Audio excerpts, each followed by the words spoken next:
যদি আগৰ ফটোখনত কলিতা টেঙাজাৰ হৃদয় ৰঞ্জন কলিতা টেঙাজাৰ হৃদয় ৰঞ্জন তুমি হৃদয় ৰঞ্জন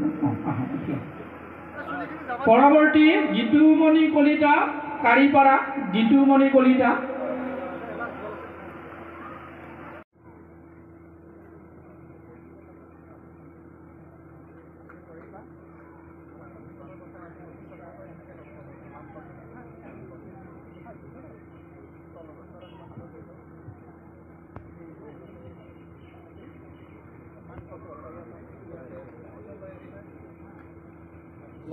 আমি সদৌ অসম কলিতা আলপাইন জনগোষ্ঠী সন্মিলনে গণতন্ত্ৰক বিশ্বাসী আৰু গণতান্ত্ৰিকভাৱে কিছু আমি আন্দোলন কৰি থাকোঁ।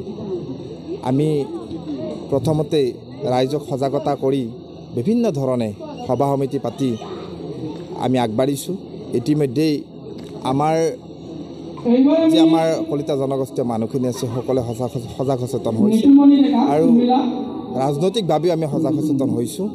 আমি বিভিন্ন ধৰণৰ ৰাস্তা ঘাটে প্ৰতিবাদ কৰাতকৈ আমি সভা সমিতিভাৱে সচেতন হয় আমাৰ দাবী যাতে আমি চৰকাৰৰ পৰা আনিব পাৰোঁ তাৰ কাৰণে ৰাজনৈতিকভাৱে সচেতন হয় যাতে চৰকাৰ অদল বদলতে আমাৰ গুৰুত্বটো থাকে তাৰ কাৰণে আমি বেছি সচেতন হৈছোঁ।